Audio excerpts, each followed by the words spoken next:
माता की, भारत माता की। केंद्रीय मंत्रिमंडल के मेरे सहयोगी मनोहर लाल जी, धर्मेंद्र प्रधान जी, तोखन साहू जी, डॉक्टर सुकांता मजूमदार जी, हर्ष मल्होत्रा जी, दिल्ली के उपराज्यपाल विनय कुमार सक्सेना जी, संसद में मेरे सभी साथीगण, विधायकगण और मेरे प्यारे भाई और बहनों, आप सभी को साल 2025 की बहुत बहुत शुभकामनाएं।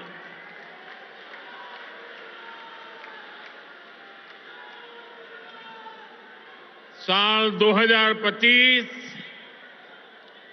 भारत के विकास के लिए अनेक नई संभावना लेकर आ रहा है। दुनिया की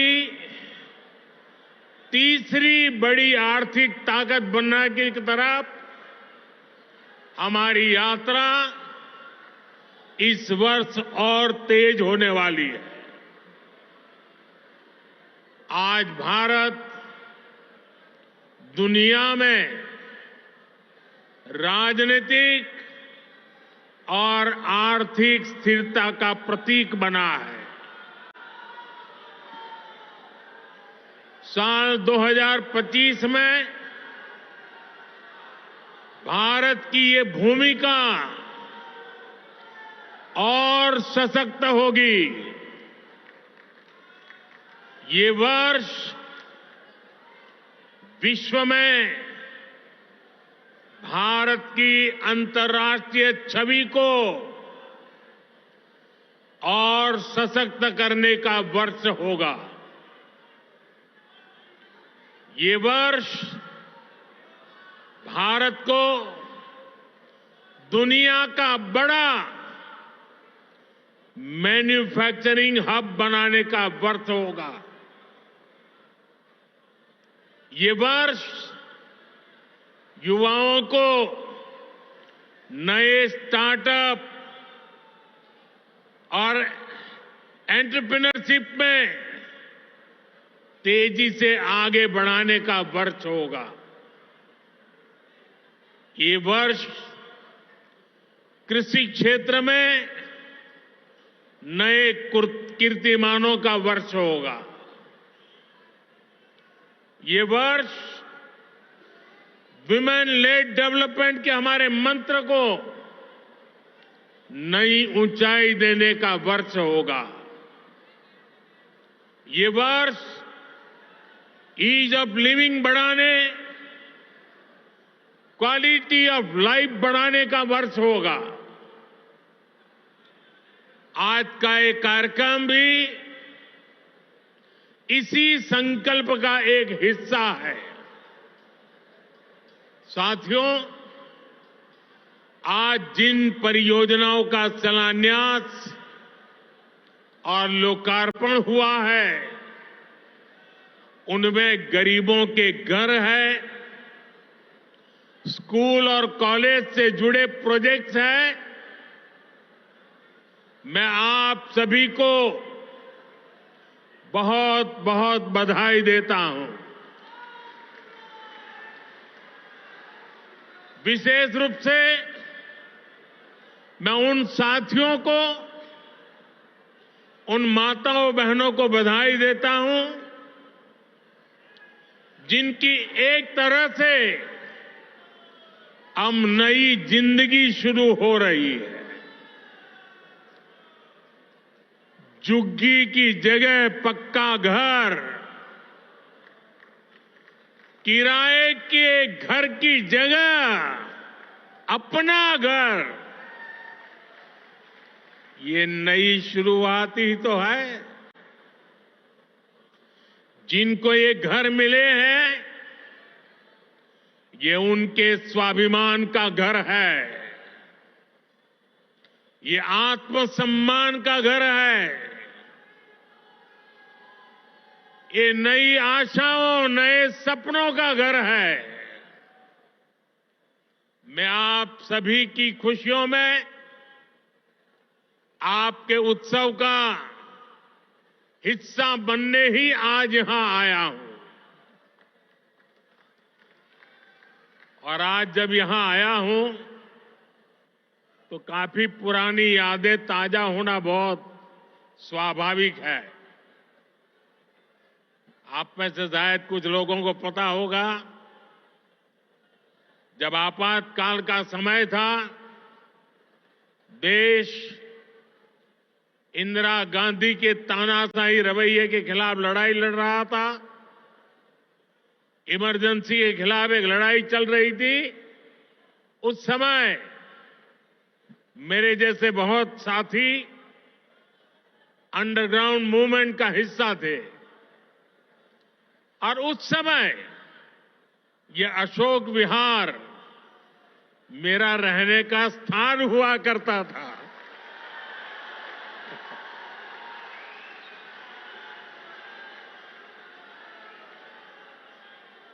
और इसलिए आज अशोक विहार में आते ही बहुत सारी पुरानी यादें ताजा होना बहुत स्वाभाविक है। साथियों, आज पूरा देश विकसित भारत के निर्माण में जुटा है। विकसित भारत में देश के हर नागरिक के पास पक्की छत हो, अच्छे घर हो, ये संकल्प लेकर हम काम कर रहे हैं। इस संकल्प की सिद्धि में दिल्ली का बहुत बड़ा रोल है। इसलिए भाजपा की केंद्र सरकार ने झुग्गियों की जगह पक्का घर बनाने का अभियान शुरू किया। 2 साल पहले भी मुझे कालकाजी एक्सटेंशन में झुग्गियों में रहने वाले भाई बहनों के लिए 3000 से अधिक घरों के शुभारंभ का अवसर मिला था। वो परिवार जिनकी अनेक पीढ़ियां सिर्फ झुग्गियों में ही रही, जिनके सामने कोई उम्मीद नहीं थी, वे पहली बार पक्के घरों में पहुंच रहे हैं। तब मैंने कहा था कि ये तो अभी शुरुआत है। आज यहां और 1500 घरों की चाबी लोगों को दी गई है। ये स्वाभिमान अपार्टमेंट्स गरीबों के स्वाभिमान को, उनकी गरिमा को बढ़ाने वाले हैं। थोड़ी देर पहले जब कुछ लाभार्थियों से मेरी बातचीत हुई तो मैं यही एहसास उनके भीतर देख रहा था। मैं नया उत्साह, नई ऊर्जा अनुभव कर रहा था। और वहां मुझे कुछ बालक बालिकाओं से भी मिलने का मौका मिला। ऐसा लग रहा था कि वह स्वाभिमान अपार्टमेंट की ऊंचाई जो है ना, उससे भी ऊंचे उनके सपने में देख रहा था।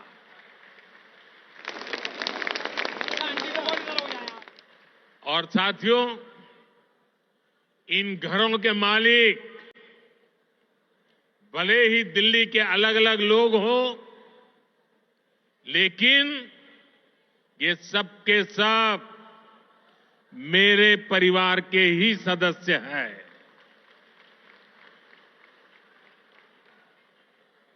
साथियों, देश भली भांति जानता है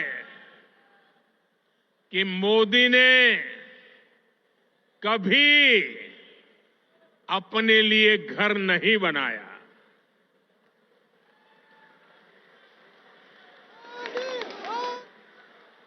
लेकिन बीते 10 वर्षों में 4 करोड़ से अधिक गरीबों के घर उनका सपना पूरा किया है।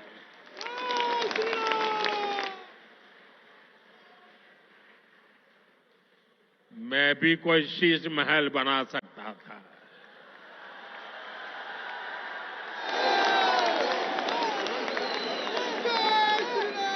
लेकिन मेरे लिए तो मेरे देशवासियों को पक्का घर मिले, यही एक सपना था। और मैं आप सबको भी कहता हूं, आप जब भी लोगों के बीच जाएं, लोगों को मिले, और अभी भी जो लोग झुग्गी झोपड़ी में रहते हैं, मेरी तरफ से उनको वादा करके आना, मेरे लिए तो आप ही मोदी है। वादा करके आना, आज नहीं तो कल उनके लिए पक्का घर बनेगा, उनको पक्का घर मिलेगा।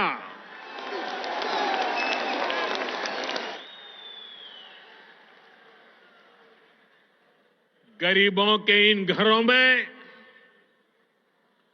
हर वो सुविधा है जो बेहतर जीवन जीने के लिए जरूरी है। यही तो गरीब का स्वाभिमान जगाता है, आत्मविश्वास बढ़ाता है, जो विकसित भारत की असली ऊर्जा है। और हम यहीं रुकने वाले नहीं हैं। अभी दिल्ली में करीब 3000 ऐसे ही और घरों के निर्माण का काम कुछ ही समय में पूरा होने वाला है। आने वाले समय में हजारों नए घर दिल्ली वासियों को मिलने वाले हैं। इस क्षेत्र में बहुत बड़ी संख्या में हमारे कर्मचारी भाई बहन रहते हैं। उनके जो आवास थे, वे भी काफी पुराने हो चुके थे। उनके लिए भी नए आवास बनाए जा रहे हैं। दिल्ली के अभूतपूर्व विस्तार को देखते हुए ही केंद्र सरकार रोहिणी और द्वारका सब सिटी के बाद अब नरेला सब सिटी के निर्माण को गति दे रही है। साथियों, विकसित भारत बनाने में बहुत बड़ी भूमिका हमारे शहरों की है। हमारे ये शहर ही जहां दूर दूर से लोग बड़े सपने लेकर आते हैं, पूरी ईमानदारी से उन सपनों को पूरा करने में जिंदगी खपा देते हैं। इसलिए केंद्र की भाजपा सरकार हमारे शहरों में रहने वाले हर परिवार को क्वालिटी लाइफ देने में जुटी है। हमारा प्रयास है कि गरीब हो या मिडिल क्लास, उसको अच्छा घर दिलाने में मदद मिले। जो नए नए लोग गांव से शहर आए हैं, उन्हें उचित किराए पर घर मिले। जो मध्यम वर्गीय परिवार है, मिडिल क्लास है, उसको भी अपना सपनों का घर पूरा करने के लिए सरकार पूरी मदद दे रही है। बीते एक दशक से कम लगातार ये काम निरंतर चल रहा है। बीते 10 वर्षों में प्रधानमंत्री आवास योजना शहरी, इसके तहत देश भर में 1 करोड़ से ज्यादा घर बने हैं। इसी योजना के तहत दिल्ली में भी करीब 30,000 नए घर बने हैं। साथियों, अब इस प्रयास को हमने और विस्तार देने की योजना शुरू की है। प्रधानमंत्री आवास योजना शहरी के अगले चरण में शहरी गरीबों के लिए 1 करोड़ नए घर बनने वाले हैं। इन घरों के लिए केंद्र की भाजपा सरकार ही मदद देने वाली है। साल में जिनकी आय 9 लाख रुपए से कम है, उन परिवारों को इस योजना का विशेष फायदा होगा। केंद्र सरकार मिडिल क्लास परिवारों को, मध्यम वर्ग परिवारों का घर का सपना पूरा करने के लिए होम लोन के ब्याज में बहुत बड़ी छूट दी रही है। वो पैसे सरकार दे रही है। साथियों, हर परिवार का सपना होता है कि उसके बच्चे अच्छे से पढ़ें, अच्छे से सीखें और अपने पैरों पर खड़े हो। देश में अच्छे स्कूल कॉलेज हो, यूनिवर्सिटीज हो, अच्छे प्रोफेशनल संस्थान हो, इस पर भाजपा सरकार द्वारा बहुत जोर दिया जा रहा है। हमें सिर्फ बच्चों को पढ़ाना ही नहीं है, बल्कि वर्तमान और भविष्य की जरूरतों के लिए नई पीढ़ी को तैयार भी करना है। नई नेशनल एजुकेशन पॉलिसी में इसी बात का ध्यान रखा गया है। नई राष्ट्रीय शिक्षा नीति गरीब परिवार का बच्चा हो, मध्यम परिवार के संतान हो, उनको नए अवसर देने वाली नीति को लेकर चलता है। हमारे देश में मध्यम वर्ग परिवार के बच्चे हो, गरीब परिवारों के बच्चे हो, उनके लिए डॉक्टर बनना, इंजीनियर बनना, बड़ी अदालत में खड़े होकर के वकालत करना, ये सारे सपने उनके भी होते हैं। लेकिन मध्यम वर्ग के परिवार के लिए अंग्रेजी माध्यम की स्कूल में बच्चों को पढ़ाना आसान नहीं होता है। गरीब के लिए बच्चों को अंग्रेजी में शिक्षा देना मुश्किल होता है। अगर मेरे मध्यम वर्ग के बच्चे, मेरे गरीब परिवार के बच्चे क्या अंग्रेजी के अभाव में डॉक्टर इंजीनियर नहीं बन सकते हैं क्या उनका डॉक्टर इंजीनियर बनने का सपना पूरा होना चाहिए कि नहीं होना चाहिए? और इसलिए आजादी के इतने सालों तक काम नहीं हुआ, वो आपके इस सेवक ने कर दिया है। अब वो अपनी मातृभाषा में पढ़ करके डॉक्टर भी बन सकता है, इंजीनियर भी बन सकता है और बड़ी से बड़ी अदालत में मुकदमा भी लड़ सकता है। साथियों, देश की शिक्षा व्यवस्था को बेहतर बनाने में सीबीएसई की बड़ी भूमिका है। इसका दायरा निरंतर बढ़ रहा है। इसको देखते हुए ही सीबीएसई का नया भवन बनाया है। इससे आधुनिक शिक्षा का विस्तार करने में, परीक्षा के आधुनिक तौर तरीकों को अपनाने में मदद मिलेगी। साथियों, उच्च शिक्षा के मामले में दिल्ली यूनिवर्सिटी की प्रतिष्ठा भी लगातार मजबूत हो रही है और ये मेरा सौभाग्य है, मुझे भी दिल्ली यूनिवर्सिटी का विद्यार्थी रहने का सौभाग्य मिला। हमारा प्रयास है कि दिल्ली के युवाओं को यहीं पर उच्च शिक्षा के ज्यादा से ज्यादा अवसर मिले। आज जिन नए परिसरों का शिलान्यास किया गया है, इससे हर वर्ष सैकड़ों नए साथियों को डीयू में पढ़ाई का अवसर मिलेगा।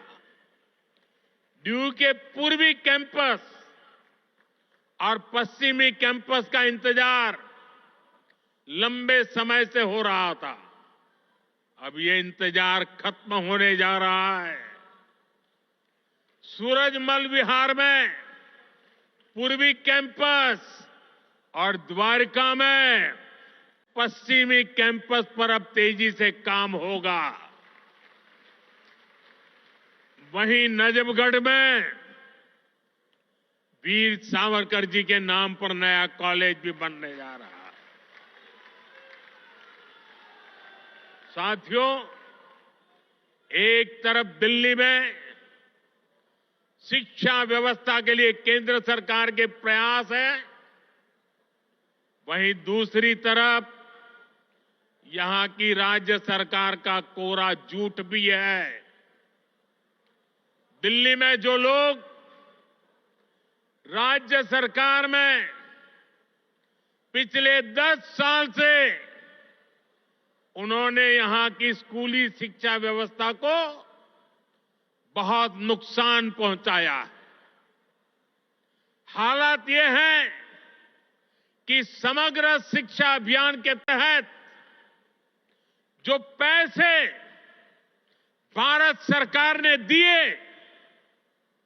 ये दिल्ली में ऐसी सरकार बैठी है जिसको दिल्ली के बच्चों के भविष्य की परवाह नहीं है।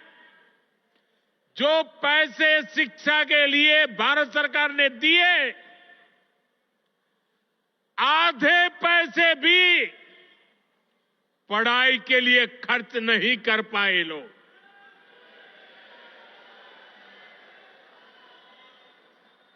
साथियों, ये देश की राजधानी है।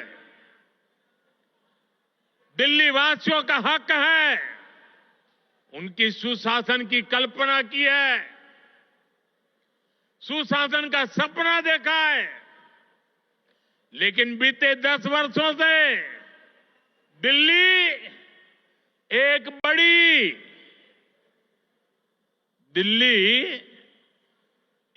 बड़ी आपदा से घिरी है। अन्ना हजारे जी को सामने करके कुछ कट्टर बेईमान लोगों ने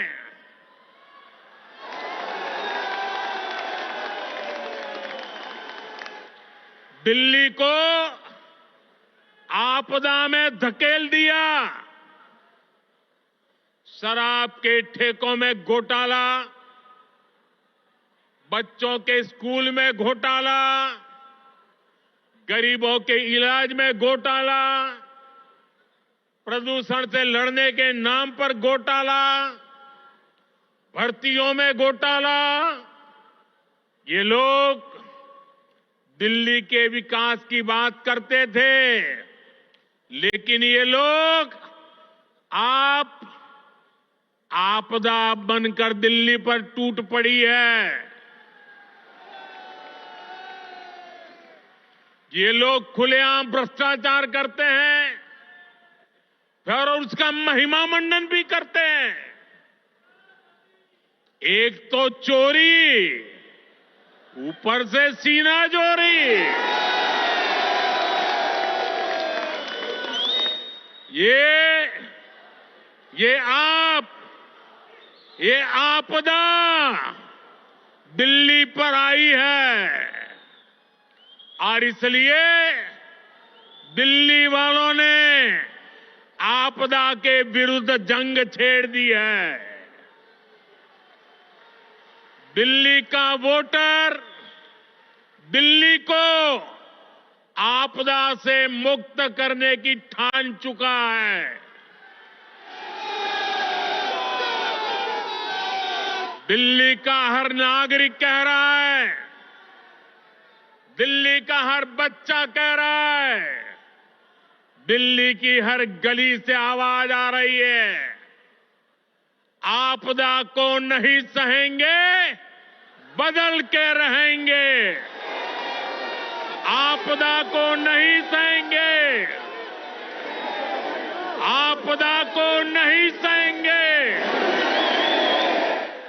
आपदा को नहीं सहेंगे,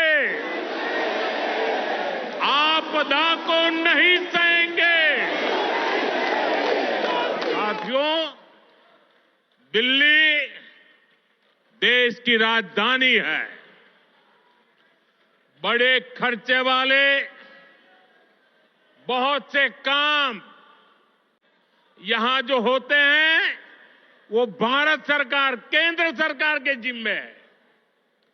दिल्ली में ज्यादातर सड़कें, मेट्रो, बड़े बड़े अस्पताल, बड़े बड़े कॉलेज कैंपस, ये सब केंद्र सरकार ही बना रही है। लेकिन यहां की आपदा सरकार के पास जिस भी काम का दायित्व है उस पर भी यहां ब्रेक लगी हुई है। दिल्ली को जिस आपदा ने घेर रखा है उसके पास कोई विजन नहीं है। ये कैसी आपदा है, इसका एक और उदाहरण हमारी यमुना जी है। यमुना नदी, अभी मैं ये स्वाभिमान फ्लैट के लाभार्थियों से बात कर रहा था यहां आने से पहले, तो ज्यादातर वो इस उत्तरी क्षेत्र के रहने वाले थे। तो मैंने उनको पूछा छठ पूजा कैसी रही। उन्होंने कहा साहब, सर पे हाथ फोड़ के कह रहे थे, साहब यमुना जी का हाल इतना खराब हुआ, अब हम तो छठ पूजा क्या करें, इलाके में ऐसा छोटा मोटा करके हम मां की क्षमा मांग लेते हैं। हर दिल्ली वासी को यमुना जी का स्थिति, साथियों आज 10 साल बाद ये कह रहे हैं, और बेशर्मी देखो, लाज शर्म का नामो निशान नहीं। ये कैसी आपदा, ये कह रहे हैं यमुना की सफाई से वोट नहीं मिलते। अरे वोट नहीं मिलेंगे तो क्या यमुना को बेहाल छोड़ देंगे?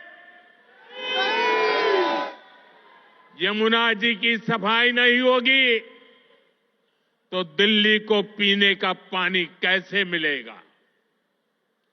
इन लोगों की करतूतों की वजह से ही आज दिल्ली वालों को गंदा पानी मिलता है। इस आपदा ने दिल्ली वालों के जीवन को टैंकर माफिया के हवाले कर दिया है। ये आपदा वाले रहेंगे तो भविष्य में दिल्ली को और भी विकराल स्थिति की तरफ ले जाएंगे। साथियों, मेरा ये निरंतर प्रयास है कि देश के लिए जो भी अच्छी योजनाएं बन रही हैं, उनका लाभ मेरे दिल्ली के भाई बहनों को भी मिले।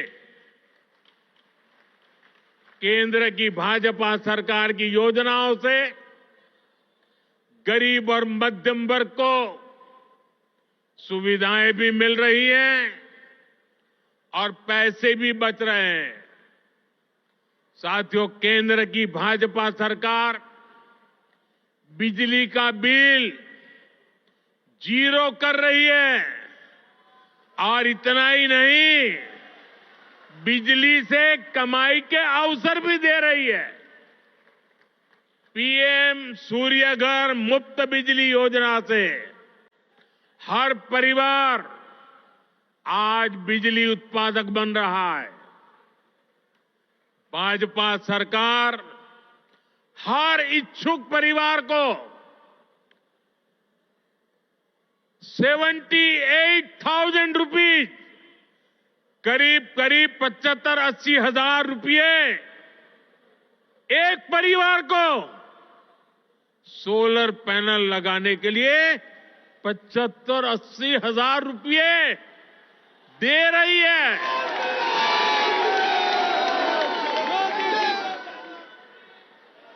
अभी तक देश भर में करीब 7.5 लाख घरों की छत पर पैनल लग चुके हैं। इससे जरूरत की बिजली मुफ्त मिलेगी और बची हुई बिजली का पैसा सरकार आपको देगी। मैं दिल्ली के लोगों को विश्वास दिलाता हूं, दिल्ली में भाजपा का मुख्यमंत्री बनते ही प्रधानमंत्री सूर्यघर मुफ्त बिजली योजना और तेजी से लागू की जाएगी।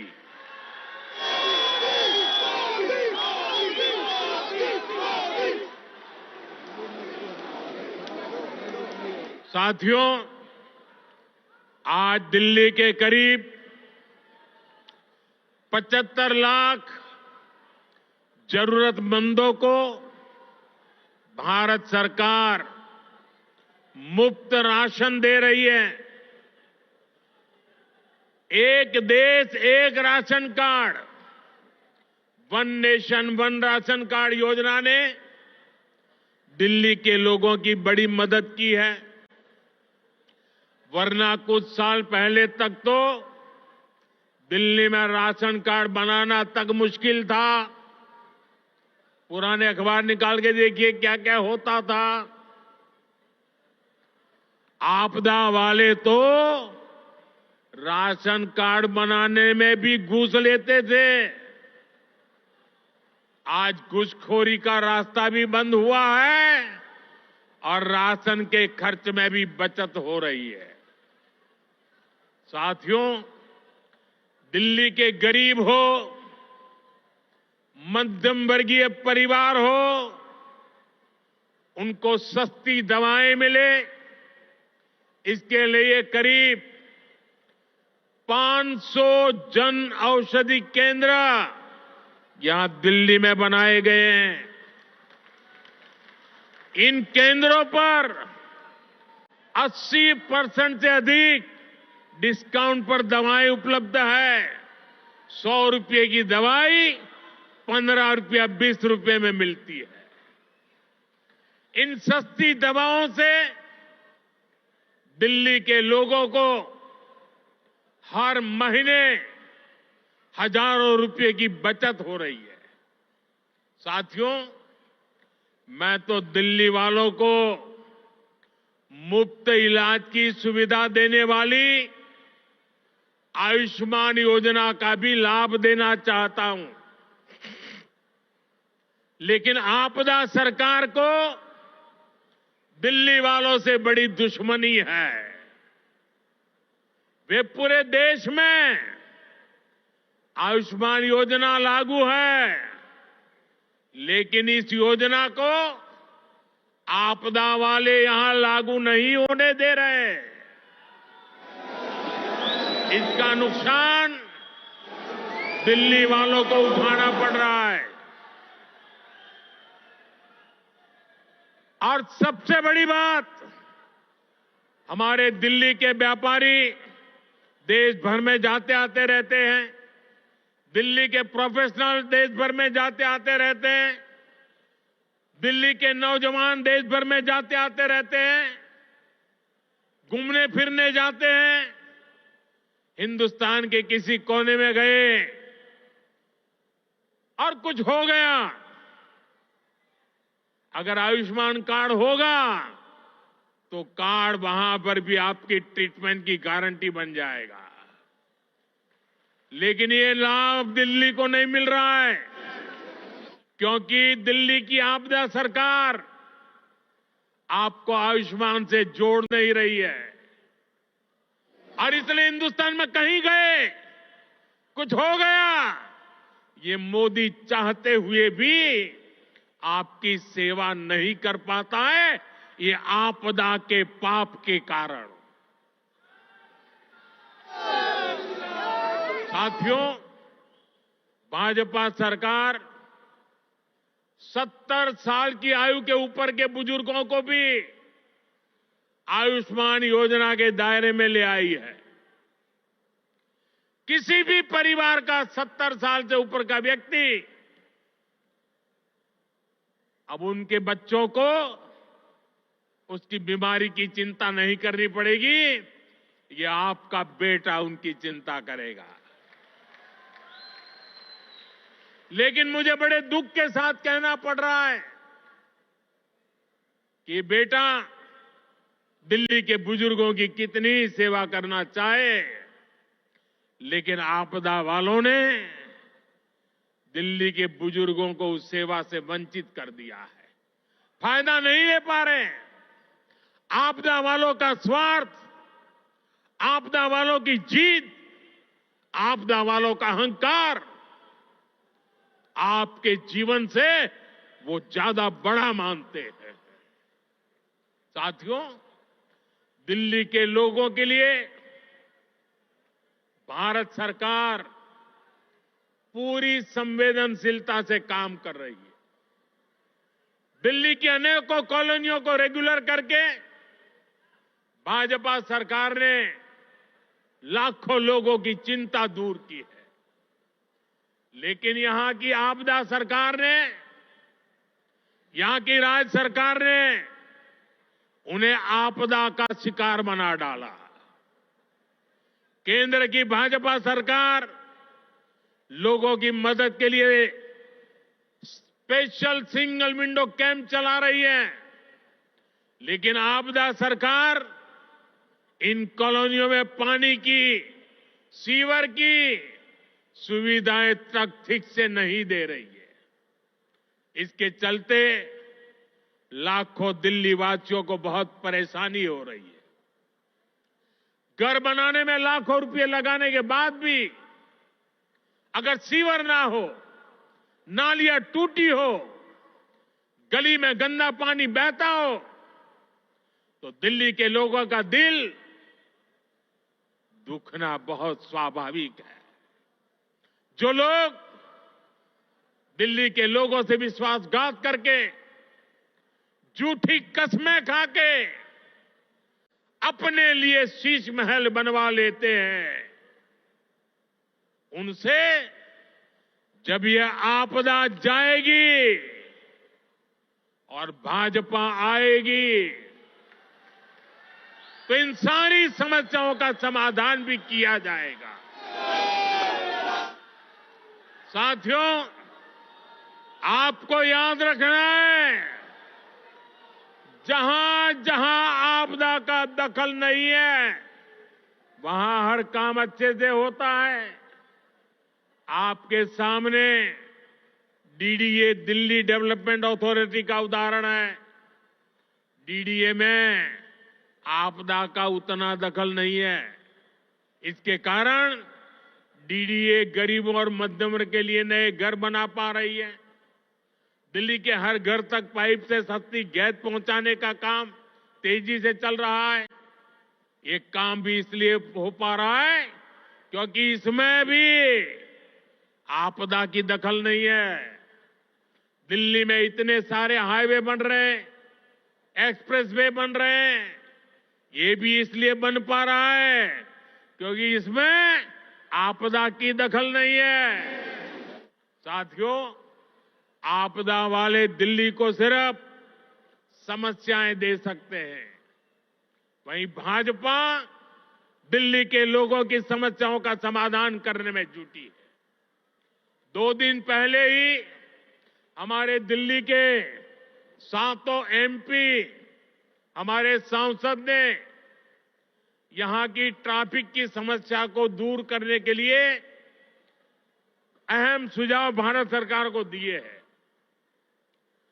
दिल्ली एयरपोर्ट के नजदीक शिव मूर्ति से नेल्सन मंडेला मार्ग तक टनल बनाना हो, दिल्ली अमृतसर कटरा एक्सप्रेसवे को केएमपी एक्सप्रेसवे से जोड़ना हो, दिल्ली देहरादून एक्सप्रेसवे को अर्बन एक्सटेंशन रोड 2 से जोड़ना हो, या दिल्ली का ईस्टर्न बाईपास हो, ये हमारे सांसदों ने जो सुझाव दिए, इन सुझावों को भारत सरकार ने मान लिया है।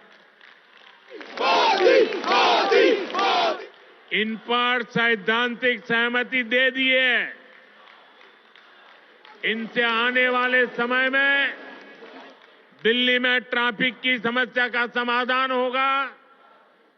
साथियों, साल 2025 दिल्ली में सुशासन की नई धारा तय करेगा। ये साल राष्ट्र प्रथम, देशवासी प्रथम, मेरे लिए दिल्लीवासी प्रथम, इस भाव को सशक्त करेगा। ये साल दिल्ली में राष्ट्र निर्माण और जन कल्याण की नई राजनीति का शुभारंभ करेगा। और इसलिए आपदा को हटाना है, भाजपा को लाना है। आपदा को हटाना है, आपदा को हटाना है, आपदा को हटाना है। इसी विश्वास के साथ आप सभी को नए घरों के लिए, नए शिक्षा संस्थानों के लिए फिर से एक बार बहुत बहुत बधाई। मेरे साथ बोले भारत माता की। दोनों हाथ ऊपर करके पूरी ताकत से बोलिए। आपदा से मुक्ति का नारा चाहिए। भारत माता की, भारत माता की, भारत माता की। बहुत बहुत धन्यवाद। बहुत बहुत आभार माननीय प्रधानमंत्री श्री नरेंद्र। अगर आपको हमारी ये वीडियो अच्छी लगी हो तो इस वीडियो को लाइक कीजिए, कमेंट कीजिए और हमारा चैनल सब्सक्राइब करना ना भूले।